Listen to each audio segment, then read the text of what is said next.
કાઢો મને કાઢો આયા હલવાણો કાઢો મને કાઢો કાઢો રે اي والله ها فليب براك دوس عندي خوش فصله પેલા જનાવર જેવા ની ડિસ્કો હું કરે તું આઈ મને કાઢ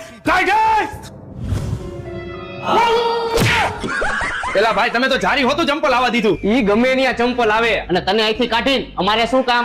સોરી ભાઈ સોરી તમે મને અહીંથી બહાર કાઢો ને મારે હું ટ્રાન્સપોર્ટ ના ફેરા હે ને એટલે નવી ગાડી લેવા જ આવી ફૂલ લોડેડ તો હાલ તને હું ગાડી લેવડાવું ટાટાની S Pro CNG. તો બહુ સારું કહેવાય ભાઈ મને બહાર કાઢો હાલો આપણે ગાડી લેતા આવી હા કાઢું તને બાયરે અને ગાડી તારા આટો લઈ આવી પણ અત્યારે નહીં, અત્યારે મારે ડિસ્કો કરવાનો ટાઈમ છે. ها فليب براك دوس عندي خوش فصله يا اخي કોંગ્રેચ્યુલેશન ભાઈ. થેન્ક યુ જો તારા હાટું લઈ લીધી ગાડી ઉચકા પડદો.